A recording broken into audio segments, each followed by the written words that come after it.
Mirdita, Mirdita. jemi nga Tetova News. Mirë? Tash ka fillu fushata. Po? Kush mendoni se duhet ta fitoj çajirin? Izet Mexhiti apo Bujar Osmani? Shifeni, neve ju jeni të i përmend dy, do të thotë, kandidat që neve veç i njofmin të kalumën. Po. Dhe mendoj që në sferën, do të thotë, në sferën sa i përket pushtetit lokal, Izet Mexhiti ka ma tepër përvojë. Jo që kemi diçka kundër Bujar Osmanit, se fundit unë jam për mu thirrë që njëherë për gjithmonë të bashkohen shqiptarët, por ama mendoj që Izeti e njeh ma mirë terrenin, domethënë, sa i përket pushtetit lokal, kurse Bujari ka qenë gjithmonë në pushtet qendror.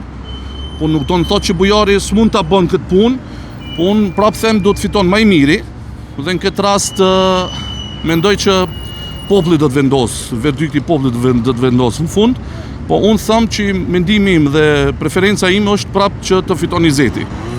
Po. Çka pritni nga Izeti nëse se fiton? Në të ardhmen. Po, do të thotë që pushteti lokal është i lidhur kryekëput me pushtetin qendror. Ato do të thotë ta gjajnë gjuhët përbashkët dhe të bashkëpunojnë me njëra tjetrën. Pa ndihmën e pushtetit qendror, neve jemi edhe dëshmitar të këtë kalumës që do të thotë neve e dim se sa komunat tona, gjithsesi ku gravitojmë ne shqiptarët, ne e dim se me çfarë buxheti disponojnë. Kështu që pa ndihmën e pushtetit qendror, as Izeti, as kush mund të bën diçka, por arsye se do me thonën buxheti premton vetëm se sa për pagat dhe për disa gjana minimale.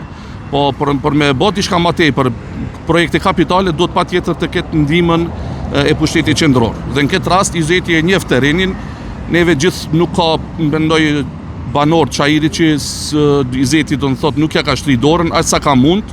Dhe në këtë rast jemi të pa që jemi dëshmitar që pushteti qendror ka lëshu të holla më tepër mjete, dhe jemi të pa ndryshimin dhe fundit duhet t'ja japim shansën dhe ta shohim se si do rrjedhin gjanat.